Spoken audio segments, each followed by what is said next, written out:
Bonjour à tous, c'est Valentin et Alex. Bonjour. Content de vous retrouver pour cette vidéo nouveauté et coup de cœur du mois de novembre. On commence cette vidéo par une présentation succincte de deux nouveautés qui viennent d'arriver. Vous connaissez maintenant la série R8 Core. Chez Sage, on vous a déjà présenté ce modèle-là. Nous avons reçu deux éditions limitées. Donc Sage vous propose le modèle R8 en 9 pieds SWAT5 dans un coloris Range Olive. Et rétrogré. Sur ces éditions limitées, Sage a décidé de proposer deux coloris, comme a dit Alex, le Range Olive et le rétrogré, qui sont deux coloris emblématiques de la marque, qui rendent hommage à de précédentes séries. Donc c'est assez sympa en termes de design. Et bien sûr, on retrouve les caractéristiques classiques de la R8 Core. Deux modèles très originaux qui vous permettront d'avoir votre version de la R8 à retrouver sur notre site. Pour continuer cette vidéo et être raccord avec les pêches que vous pouvez faire en automne, avec Valentin, il y a une pêche dont on vous parle assez peu, assez rarement, mais qu'on pratique tous les deux. C'est la pêche de la perche à la mouche ou des petits carnassiers. C'est vrai que c'est une pêche qui est souvent un petit peu délaissée au profit du réservoir, mais il faut se rendre aussi à l'évidence que c'est une pêche qui est assez intéressante d'une part, et puis des perches, on en trouve quasiment sur tout notre territoire, donc c'est assez accessible. Moi, je tenais à vous représenter un modèle de canne, la Predator, dans sa version 9 pieds, soit 7, qui est vraiment idéal pour aller traquer la perche, mais vous avez aussi ce côté polyvalent sur ce modèle, c'est que c'est une canne qui vous servira en réservoir, en mer pour aller traquer le mulet ou le bar, en exo light pour aller pêcher le bonefish. Enfin, vous avez un modèle de canne pour aller traquer la perche, mais vous pouvez lui donner une multitude d'applications. Ce que j'aime sur cette canne, ça va être sa douceur, mais en même temps sa grosse réserve de puissance. Donc on va pouvoir pêcher fin avec des mouches assez conséquentes et puis pêcher avec des trains de mouches, des tandems. Moi, sur la perche, j'aime bien utiliser par exemple un montage tandem avec deux petits streamers. C'est une canne qui va super bien faire le job pour pouvoir propulser ces mouches. Et puis elle a ce côté très agréable d'utilisation. Enfin, pour les rechercher la perche, c'est vraiment un de mes modèles favoris. Tu présentes quelle soie en association ?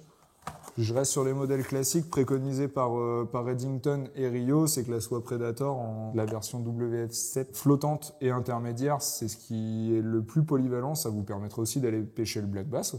J'ai oublié de l'évoquer, mais avec ce type de puissance, c'est même vraiment bien adapté. On va pouvoir pêcher en surface avec des petits poppers, avec une intermédiaire passer sous la pellicule d'eau et aller traquer les poissons un peu plus profonds. Et puis bien sûr, c'est une canne, la Predator, que je trouve vraiment géniale parce qu'on pourra même lui mettre une soie de 7, mais plongeante ou ultra plongeante. Elle sera capable de prendre tous ces types de soie sans difficulté. C'est vraiment ce que j'aime.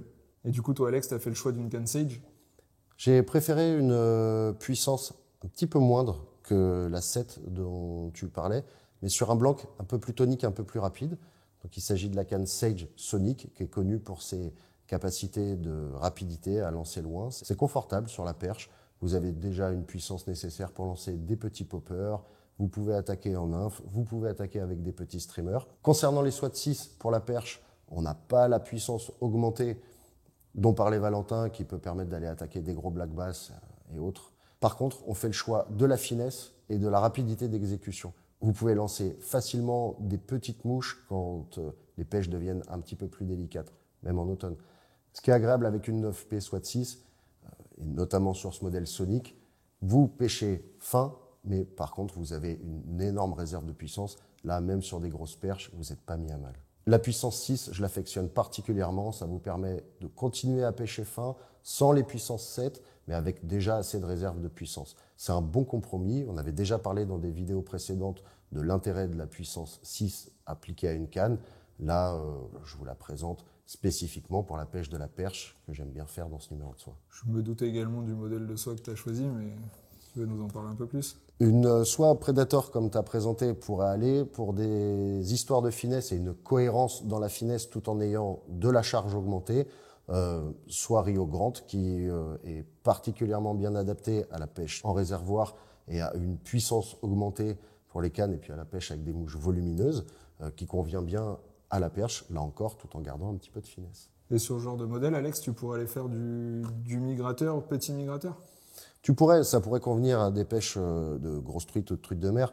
mais j'aurais tendance dans ce cas-là à préférer, comme tu l'as présenté, une puissance 7 pour avoir vraiment une ligne augmentée, pouvoir pêcher avec des soies plongeantes, pouvoir pêcher avec des mouches plus lestées, plus volumineuses. La soie de 6, c'est vraiment un choix finesse sur ce type de poisson. Nous sommes en novembre, il y a de grandes chances qu'il pleuve. Valentin, tu as une nouveauté à nous présenter pour faire face à ces conditions? Bon, de toute façon, qu'on soit en novembre ou pas, je pense que on a eu beaucoup d'eau cette année, donc ça me paraît primordial de représenter une veste de wading. Là, en plus d'une nouveauté, c'est un réel coup de cœur. Pour l'avoir déjà essayé, j'ai vraiment beaucoup apprécié le modèle Grundens Vector. Donc c'est la série Vector qu'on avait déjà présentée sur la gamme de waders. Là, on a la veste de wading.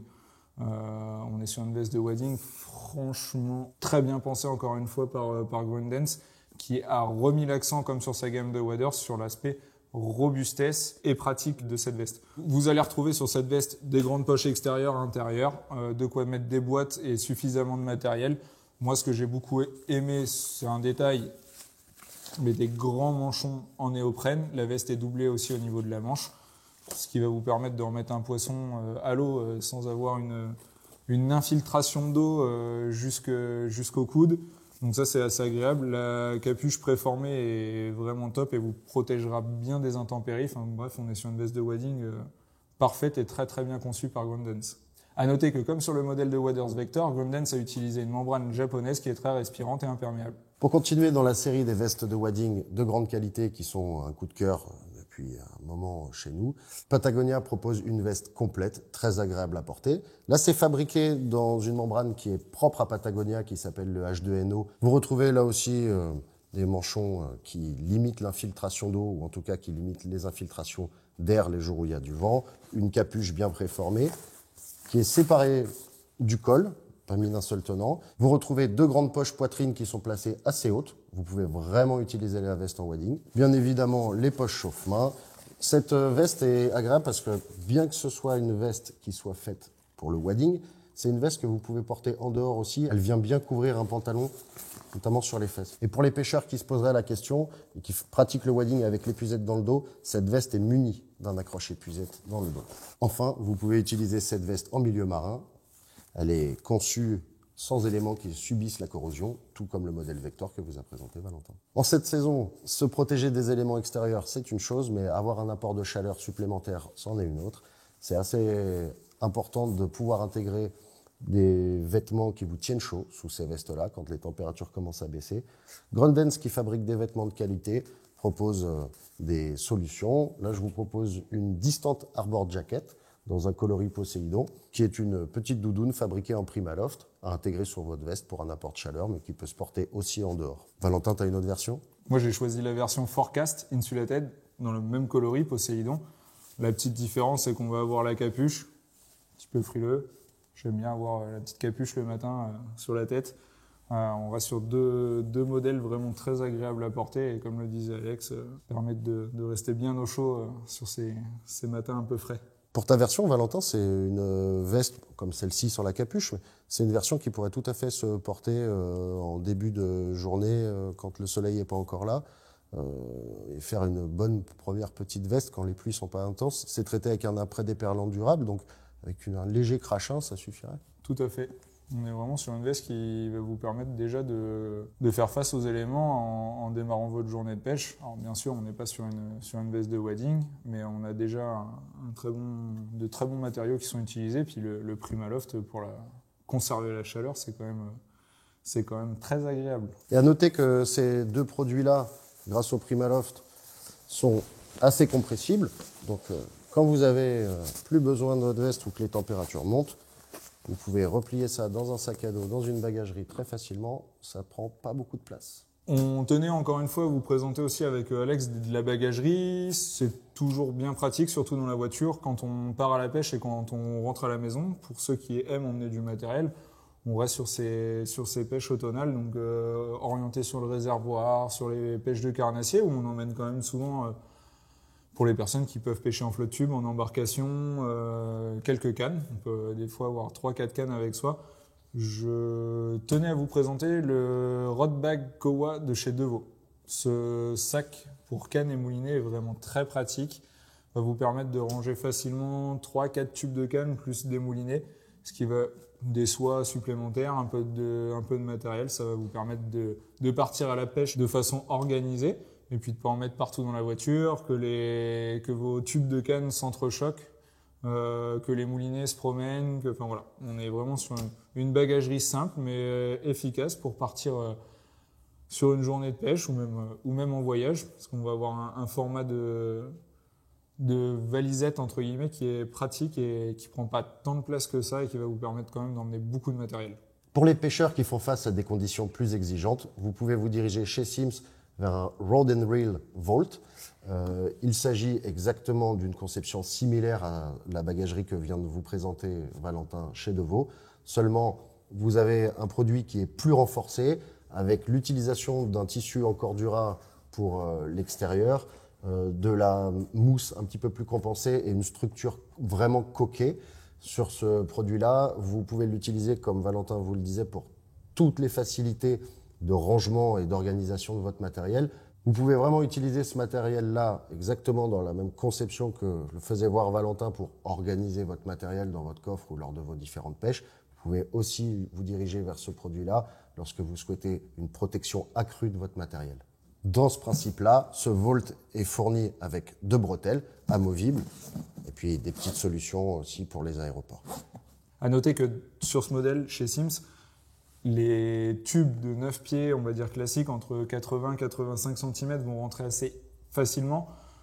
Autant des modèles souvent de 10 pieds en 4 brins, ça va être un petit peu plus compliqué. Vous n'allez pas pouvoir les rentrer correctement. Sur le Devaux, il n'y aura pas de souci pour mettre des tubes plus longs de grandes cannes. Néanmoins, comme la protection est accrue, vous pouvez tout à fait intégrer vos 10 pieds directement dans les housses, dans ce produit-là. Toujours dans des principes de rangement, puisqu'on présentait les pêches de perche, quand vous n'avez pas une énorme bagagerie ou que vous voulez glisser simplement une boîte de streamer dans les vestes, par exemple, qu'on vous a présenté dans les grandes poches poitrine, il existe des boîtes très bien faites chez CF Design, dans les nouveaux Universal System, dont les volets sont amovibles. Une version streamer orange classique avec une mousse. Puis, Valentin, toi, tu as une boîte qui peut être intéressante aussi pour d'autres types de pêche? Ouais, j'utilise des hameçons un peu plus gros que les tiens, donc du coup, je pêche d'autres espèces aussi. Moi, je utilise le modèle tarpon de ce type de boîte. La mousse est un peu plus adaptée au type d'hameçon et de streamer que je peux utiliser. Un peu plus fort. Un peu plus fort de fer et puis surtout un peu plus volumineux aussi. Et comme le disait Alex, c'est parfait quand on va faire un coup de pêche rapide, qu'on a juste besoin de glisser 2 boîtes pour aller pêcher le black bass ou la perche, ou éventuellement en mer aussi pour aller pêcher le bar et le mulet. On va avoir des boîtes complètes et puis forcément, comme le disait Alex, le système universal. Donc on va pouvoir remplacer les volets en fonction des espèces qu'on veut aller viser. Donc moi par exemple dans la voiture j'ai une grosse boîte avec plusieurs volets et puis je vais sélectionner juste avant de partir les mouches et les volets qui m'intéressent. Et puis comme ça je pars pas avec trop de matériel et puis avec l'essentiel. C'est quand même très pratique. On est sur des boîtes étanches, résistantes au sel. Bien sûr étanches. Donc elles peuvent tomber dans l'eau, elles flottent. C'est CF Design, c'est japonais, c'est propre, c'est de la qualité. Les boîtes CF Design sont munies d'œillets, en haut et en bas, suivant votre choix, pour être associées au cordon CFA 60 afin d'amarrer vos boîtes à votre bagagerie ou à vos vestes pour ne pas les perdre. Avec Alex, on aime bien vous présenter des produits qui vont vous faciliter votre vie de pêcheur, qui vont vous ajouter un peu de confort. Donc moi, j'ai choisi de vous présenter les petits bloqueurs de canne de chez Smith Creek, qui sont vraiment très pratiques. On va retrouver un outil que je trouve presque indispensable, mais qui va éviter des fois, quand on pêche en wading, par exemple, de poser la canne et le mouliner dans l'eau. Voilà, c'est vraiment pratique, ça va vous libérer les mains. Ça va vous permettre de refaire un battling quand on est dans l'eau sans avoir à ressortir, reposer tout le matériel. C'est un outil très pratique qu'on va pouvoir attacher à une veste de wading, à son chest pack, son gilet. On va retrouver un système d'attache avec une épingle à nourrice ou un petit mousqueton. C'est très téméraire. Vous allez pouvoir bloquer le sion de votre canne, que ce soit sur une partie plus ou moins épaisse. Vous allez quasiment pouvoir la bloquer au niveau du du liège, par exemple, juste au-dessus du liège, parce qu'on va pouvoir y glisser différentes épaisseurs de blanc. Donc c'est vraiment assez pratique. Et puis, ça, comme je vous l'ai dit, ça va vous permettre, notamment sur les pêches de wading, de vous libérer les mains et puis de pouvoir remonter une mouche, changer de mouche, refaire un battling. C'est vraiment un outil indispensable sans avoir forcément le système du gros holster à la ceinture qui peut des fois être gênant quand on a besoin d'avoir de la place autour de sa ceinture de wading. C'est vraiment le petit objet qui est léger, résistant et qui vous facilite la vie. Quand on n'utilise pas de gilet mouche et qu'on n'a pas le système directement intégré au gilet, c'est quand même bien pratique. Bon, moi, je vous présente aussi un accessoire qui pourrait s'apparenter à un gadget, mais qui est très pratique. C'est un porte-canne chez Stonfo. Il s'agit d'un pion magnétique qui s'adapte là aussi, comme vous le souhaitez, aux différentes blancs. Ça peut servir pour n'importe quelle pêche et n'importe quel type de canne. Ça vous permet, le pion magnétique, de venir le coller sur la carrosserie de votre voiture pour éviter que la canne bascule quand vous êtes en train de vous changer ou de vous préparer. Ça évite de mettre la canne sur le toit. Bon, voilà, s'il y a un coup de vent, si ça glisse, vous permet simplement de l'assurer. Pour les pêcheurs, par exemple, on évoquait les pêcheurs réservoirs qui veulent déjà préparer leur ligne, directement partir depuis la voiture. Ça permet aussi d'avoir tous les anneaux alignés, la canne droite, et de commencer à faire votre badling et de préparer votre badling, de mettre votre mouche dans l'accroche-mouche et de partir à la pêche. Ils sont vendus par deux, donc vous pouvez en laisser un dans la voiture et puis en donner un, par exemple, à un de vos camarades de pêche pour qu'il fasse pareil. Merci. On souhaitait, Valentin et moi, finir cette vidéo par un hommage, ou en tout cas une pensée. Le mois d'octobre dernier, on a perdu deux grandes figures de la pêche à la mouche.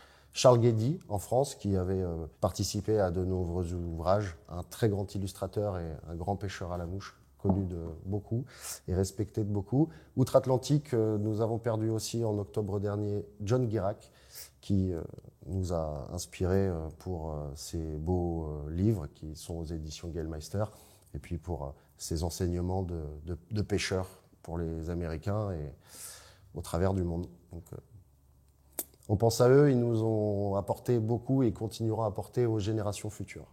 Si vous avez la moindre question, n'hésitez pas à la poser en commentaire sous la vidéo, nous interroger par téléphone, par mail, via les réseaux sociaux ou nous rendre directement en visite au magasin à Pontivy. À bientôt. À bientôt.